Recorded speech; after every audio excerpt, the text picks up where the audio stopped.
زه ډاکټر نوید خپلواک یم.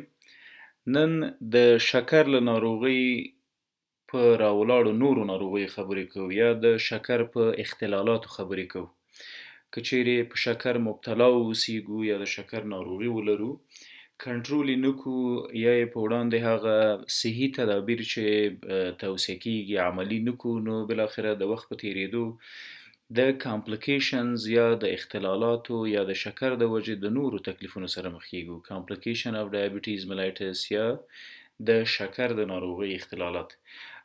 مخکې له دې چې د شکر پر کامپلیکیشنز وغږیږو، راځو پر ډایګنوستیک پارامترز یا څه رقم شکر تشخیص کیږي. ډایګنوستیک پارامترز یا یو څه د شکر پر تشخیص غږیږو، څنګه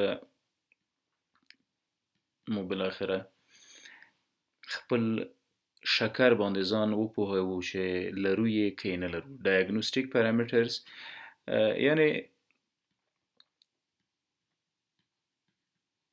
ډایګنوستیک پارامترز اوکې. که چیرې سهار وخته د خوب راجګیږو یا په نهاره خپل شکر ګورو، فاسټینګ بلډ شوګر یا FBS. فاسټینګ بلډ شوګر یا FBS. ښه،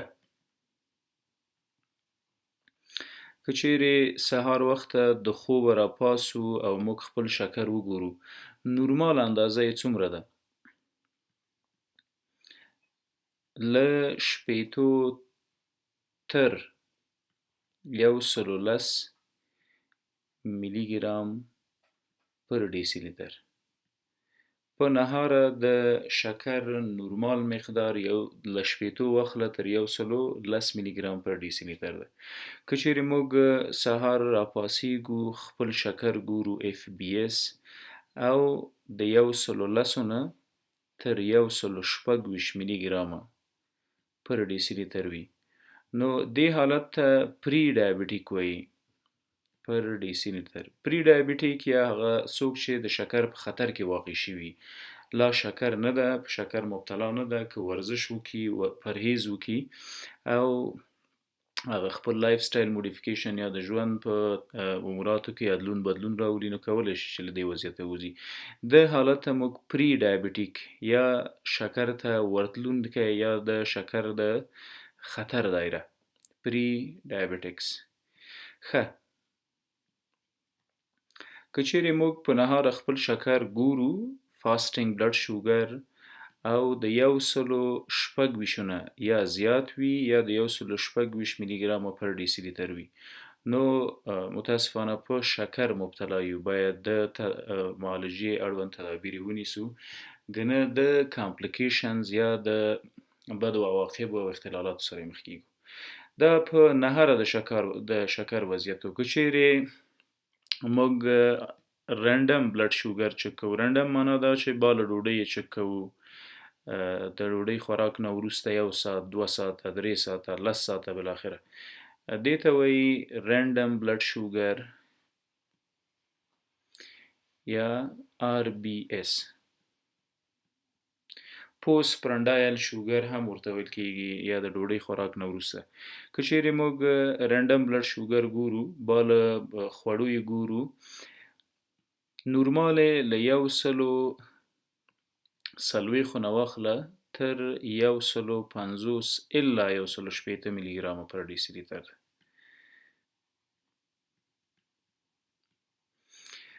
ښه، د RBS که چیرې یو څوک خپل شکر معاینه کوي او ګوري بعد له ډوډۍ، البته د 160 الا 200 ترمنځ شکر ده، 200 میلی ګرامه پر ډیسی لیتر. دغه هغه خلک دي چې د شکر د خطر چانس لري که دوی خپل اړوند تدابیر د معالجې ونیسي، ورزش او همدارقم په خوړو کې احتیاط، له وریژو، له کچالو او له خوږو پرهیز وکړي، نو له پری ډایبیټیک یا د شکر د خطر له وضعیته راوځي. پری ډایبیټیک. که چیرې موږ خپل شکر ګورو په مړه خېټه او دا وي 200 یا له 200 میلی ګرامو نه زیات پر ډیسی لیتر، RBS یا رندم بلډ شوګر مساوي کیږي یا زیات ده له 200 میلی ګرام پر ډیسی لیتر. نو دغه عادت ده یا دغسې نتیجه په شکر د مبتلا کېدو ښکارندویي کوي. دا هغه ډایګنوستیک پارامیټرز دي که موږ شکر معاینه کوو څنګه باید وپوهیږو چې په شکر مبتلا یو، د شکر په خطر کې یو او که شکر مو نورمال ده. نو دغه ډایګنوستیک پارامیټر د ځان سره تعقیبوو. راځو د شکر له وجې له راولاړو اختلالاتو یا نورو ناروغیو په هکله خبرې کوو. د ډایبټیس ملایټس کامپلیکیشن که موږ تقسیم کو دوه ډوله دي. یو ته مایکرو واسکولر وایي، مایکرو واسکولر،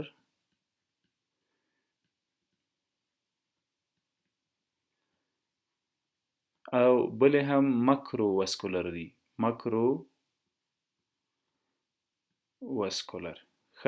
مایکرو واسکولر او مکرو واسکولر څه معنا لري؟ مایکرو معنا کوچنی ذرهبیني په سترګو، هغه حتی کوچنی کپیلریز یا مویره د ویښتو په اندازه چې کوم کوچني رګونه لرو ده په دو کې معمولا دغه کامپلیکیشنز یا اختلالات منځته راځي. مکرو ستر غټ، واسکولر یا ویسلز هم د وینې رګونه. ګورئ کله چې خواړه وخورو په خوړو کې پروټین موجود ده، کاربوهایډریټس موجود دي، شحمیات یا غوړ موجود دي. دغه خواړه راځي هاضمي جهاز او بالاخره د هاضمي جهاز نه کاربوهایډریټس یا قندونه جذبیږي د وینې جریان ته او د وینې په جریان کې ګلوکوز زیاتیږي. هدف څه ده؟ په دغه رګونو کې د وینې په رګونو کې د ګلوکوز مقدار زیات شي. کله چې انسولین ونشي کولای دا ګلوکوز د وینې په رګ کې کنټرول کړي نو دغه حالت ته وایي هایپرګلایسیمیا. که چیرې ګلوکوز د وینې په جریان کې زیاتیږي دې حالت ته وایو هایپرګلایسیمیا. که چیرې هایپرګلایسیمیا کنټرول نکو، یعنی موږ د وینې ګلوکوز کنټرول نکو، دوا ونه خورو، ورزش ونه کو، یا په ټوله کې یوه غریبه توجه ولرو خپل شکر ته له پامه مو غورځولی وي، نو دا د وخت په تیریدو د نورو عوارضو د نورو تکلیفو سبب ګرځي. په کوچنیو رګونو کې څه کوي؟ یوه پروسه ده چې هغه ته نان انزایمټیک ګلایګیشن وایي. نان انزایمټیک ګلایګیشن څه معنا لري؟ د وینې په جریان کې پرته له دې چې کوم انزایم، کوم کټالس، کوم بل کومک کوونکی د ګلوکوز سره یوځای شي په خپله ګلوکوز ګلایګیشن کوي. ګلایګیشن څه معنا؟ د نورو حجراتو سره یوځای کیږي، د نورو موادو سره یوځای کیږي. په دو کې یو ګلایګیشن له څه شي سره کیږي؟ له لیپټ سره، له شحمیاتو سره. یعنی دا کوم ګلوکوز چې د وینې په جریان کې ګرځي هلته د شحمیاتو سره یوځای کیږي. په شحمیاتو کې موږ موزره شحمیات لرو لکه LDL لو ډنسټي لایپوپروټین، لکه VLDL very low density lipoprotein، لکه کولېسترول یا د وینې غوړ چې ورته وایو، مصداق ډیری د وینې غوړ ته کیږي د کولېسترول، حال دا چې VLDL دا ټول غوړ دي، VLDL LLDL HLDL یا های ډنسټي لایپوپروټینز، همدا ډول ټرایګلیسرایډ. دا ټول که چیرې د وینې په جریان کې وي د مریض وزن زیات وي او ورسره یې ګلوکوز هم په وینه کې زیات شي، دغه ګلوکوز د دغو موادو سره یوځای کیږي. کله چې یوځای شو همدا رقم د پروټینونو سره یوځای کیږي او دغه پروسې ته وایي ګلایګیشن. کله چې ګلایګیشن وشو د وینې په جریان کې دا مواد رسوب کوي. فرضاً دا د وینې رګ ده، ګلوکوز د نورو موادو سره په وینه کې یوځای کیږي لکه لیپیډز، شحمیات، خصوصا دا موزره شحمیات. همدا رقم له هیموګلوبین سره یوځای کیږي. په دې هکله وروسته غږیږو چې هیموګلوبین سره یوځای شي نو د شکر دپاره کومه معاینه بهتر دا وضعیت تشخیص کولی شي. کله چې د هیموګلوبین سره ګلایګیشن وشي د دې دپاره بیا موږ په وینه کې د HbA1c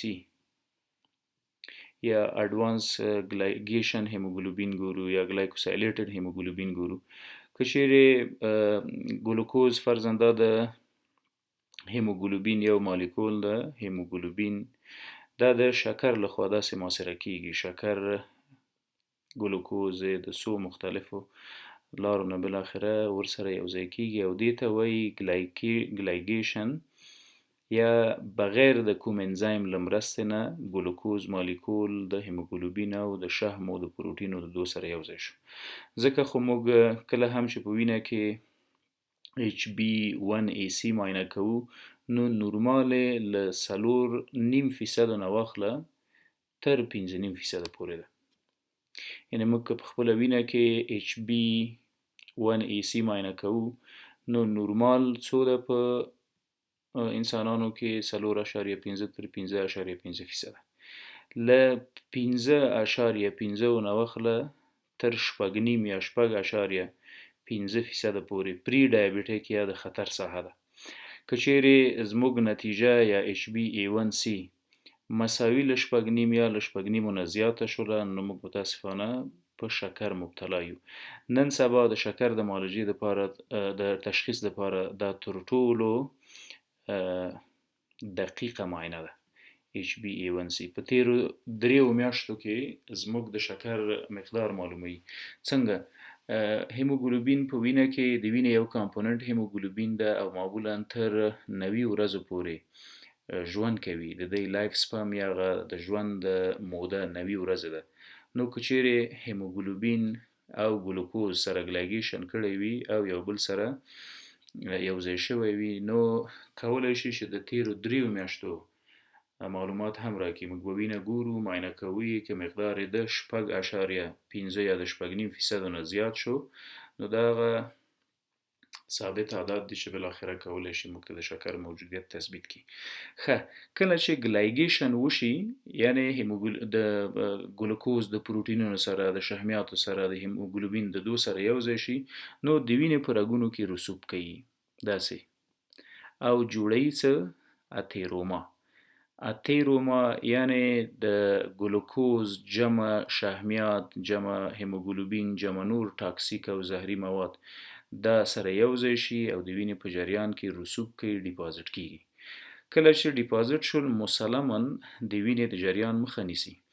دلته چې څه منځته راځي دې ته یو حالت وایو اسکیمیا. کله چې د وینې په رګونو کې یو مانع د وینې جریان ته ایجاد شو، یو کوچنی دانه ایجاد شي نو مسلما د خواته د وینې جریان کمیږي او په وینه کې موجود غذایی مواد ګلوکوز نیوټریشنز همدارقم اکسیجن دا نه رسیږي د بدن غړو ته. اوس نو که د بدن په هره سیمه کې دا اتیروما جوړه شوله د وینې د جریان په وړاندې خنډ جوړیږي، هلته اسکیمیا جوړیږي او همدا ده چې بالاخره د ډایبټیز یا د شکر د وجې کامپلیکیشنز یا جانبي عوارض منځته راځي.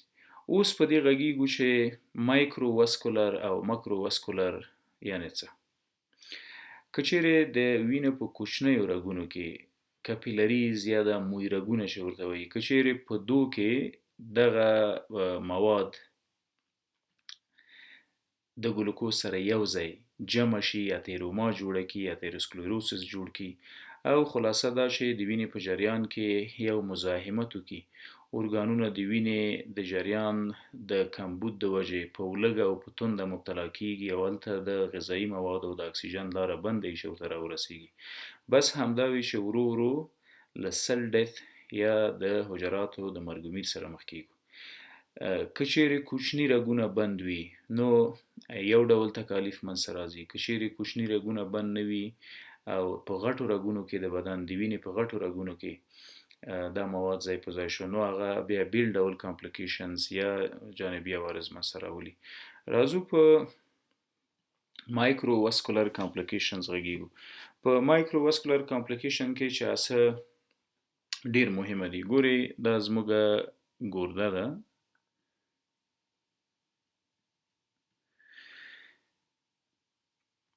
رینل آرټریز دا یو د وینې رګ ده، رینل آرټري فرضاً. دا رینل آرټري راځي او د ګردې په مختلفو ځایونو کې تیتیږي، کوچني کوچني برانچونه ورکوي. که چیرې د شکر د وجې اتیروما راشي او په دغو رګونو کې جوړه شي نو موږ اتومات د نفرو ډایبټیک نفراپیتي سره مخ کوي. نفروپیتي یا د ګردې ناروغي د څه شي د وجې؟ د شکر د وجې. نو لیکو ورسره چې ډایابټیک نفراپیتي. کله چې شکر کنټرول نکو ورو ورو د ګردو د تکلیف سره مخ کیږو او دغه نفراپیتي معمولا د CKD یا کرونیک کډنی ډیزیز یا د ګردې د مزمن تکلیف سبب ګرځي.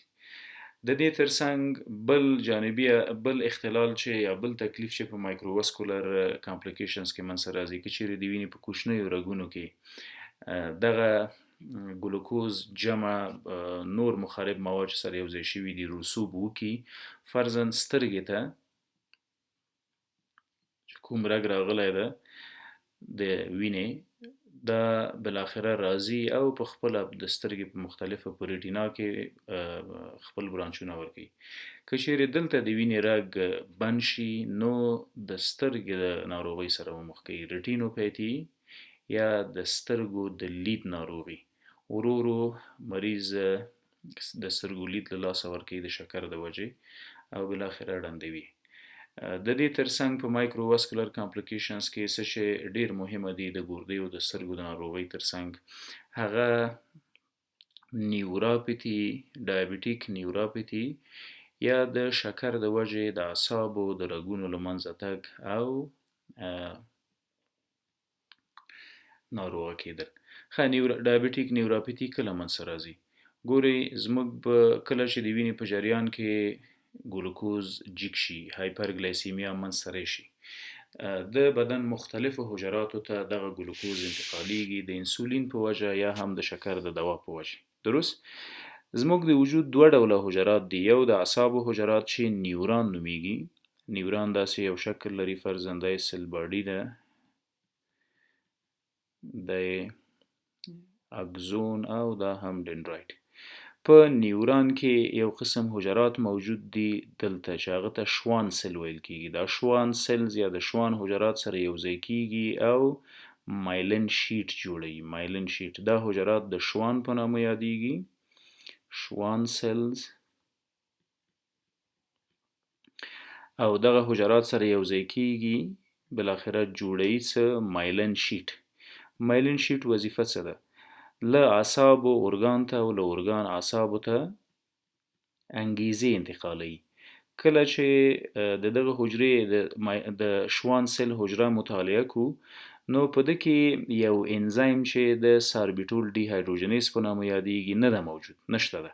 د ساربیټول ډي هایدروجنیز انزایم وظیفه څه ده؟ ساربیټول اخلي په داخل د حجره کې په فرکتوز تبدیلوي او فرکتوز هم ضد انرژي یا د ATP تولید کوي. کله چې ساربیټول راشي شوان سل ته راننوځي په شوان سل کې د ساربیټول هغه انزایم چې د خپل ساربیټول اخلي او تبدیلوي په فرکتوز باندې نشته ده. نو بالاخره ساربیټول په داخل د حجره کې زیاتیږي. ساربیټول څه ته وایي؟ دا هم یو قند له ګلوکوز نه جوړیږي. ګلوکوز د حجرې په منځ کې د الډوز ریډکټیز په نامه یو انزایم داخلي په ساربیټول بدلوي. کله چې د حجرې په منځ کې ساربیټول زیات شي نو له بیرونه داخل د حجرې ته اوبه راځي. دې ته وایي هایپر اسموسس.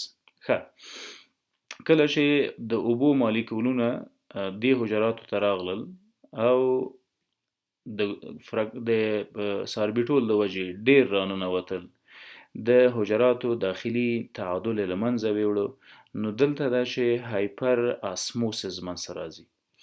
هایپر اسموسس په داخل د حجره کې اوبه زیاتیږي ډنډکه‌یي له اوبو او د همدې د وجې اسموټیک سل ډیث منځته راځي. کله چې شوان حجرې مړې شي مایلین شیټ له منځه لاړ شي نو ډي مایلینیشن یا ډي مایلینیټیو نیوراپیتي منځته راځي. ډي مایلینیټیو نیوراپیتي. کله چې د اعصابو رګ ونشي کولی د یوې سیمې د بدن د یو ارګان انګیزه اعصابو ته راوړي او له اعصابو یې بیرته انتقال کړي ارګانونو ته، دې وضعیت ته وایي نیوراپیتي یا د اعصابو د رګونو ناروغي چې دا متاسفانه د شکر د جګوالي د وجې منځته راځي. نیوروپیتي، ریټینوپیتي، نفراپیتي، د ګردې مزمنه ناروغي، د سترګو مزمنه ناروغي یا ډایابیټیک ریټینوپیتي. په هر یو باندې مفصلا غږیږو. فی الحال همدومره چې کومې ناروغي د شکر د وجې یا د شکر د نه کنټرول د وجې من سره راتلونکي دي. ښه، راځو ماکرو واسکولر کامپلیکیشنز ته. که چیرې ماکرو واسکولر کامپلیکیشن ګوري کوم ځای کې من سره راځي، د اسکیمیا د وجې یا د وینې د رګونو د بندېدو د وجې د بدن یو غړي ته وینه ورونه رسېدله، غذایي مواد او اکسیجن ورونه رسېده. دا یوې خوا نه د حجراتو د مرګ و میر سبب ګرځي، له بلې خوا د شوان سیلز د نیوروپیتۍ سبب وګرځېده. په شوان سیل کې هغه انزایم نه و موجود چې ساربیټول واخلي او په فرکتوز تبدیل کړي. دغه دواړه حالتونه که چیرې په پریفریز موږ په پښه او د بدن په نورو سیمو کې منځته راشي نو ډایابیټیک السر جوړوي. ډایابیټیک السر څه ته وایي؟ د شکر د وجې زخم. دغه زخم ډیر عمر دوام کوي، ډیری وخت د معالجې وړ نه وي، ډیری وخت په پښو کې منځته راځي چې موږ ورته ډایابیټیک فوټ وایو. همدا رقم په اعصابو کې په مغزو کې د سټروک سبب ګرځي. دغه سټروک هم د مایکرو واسکولر د وجې منځته راتللی شي، هم د ماکرو واسکولر د وجې. مایکرو واسکولر څه معنا؟ د اعصابو په هغه کوچني رګونه چې اعصابو ته وینه وړي، که چیرې په هغو کې اسکیمیا منځته راغله نو دا د سټروک سبب ګرځي په اعصابو کې. که چیرې د وینې هغه رګونه چې اعصابو ته وینه وړي په یو ځای کې ترومبس حرکت وکړي، د اتیروسکلیروسس د وجې ترومبس فری شي، ولاړ شي، ونښلي، دا هم د سټروک سبب ګرځي. نو مایکرو واسکولر او ماکرو واسکولر کامپلیکیشن په دواړو کې اعصاب او د وینې رګونه ټارګټ کیږي، په اعصابو کې او د بدن په مختلفو نورو سیمو کې. ښه، که چیرې زړه ته را روان رګونه چې کورونري آرټریز نومیږي، په دغه د شکر د وجې د ګلایګیشن د وجې پکې مواد جمع شي او د وینې جریان بند کی، نو الته هم اسکیمیک هارت ډیزیزز منځته راولي، کورونري آرټري ډیزیزز منځته راولي. د دې ټولو خبرو معنا څه ده؟ که چیرې موږ خپل شکر کنټرول نکو، پرهیز ونکو، ورزش ونکو، نو دا یوازې شکر نه ده، یوازې د بدن د یوې سیمې تکلیف نه ده، د بدن هر غړی، د بدن هر ارګان او د بدن هر حجره متاثره کوي. د ګردو مزمن تکلیف یا دایمي تکلیف منځته راولي چې بالاخره انجام متاسفانه د ګردو فلج کېدل وي، ګردې له منځه ځي، د سترګو ړندېدل د شکر د وجې، د دید کمیدل د شکر د وجې منځته راځي. همدا رقم د اعصابو د رګونو فعالیتونه کمیږي، زخمونه منځته راځي. دا ټول هغه کامپلیکیشنز یا اختلالات دي چې د شکر د وجې منځته راځي.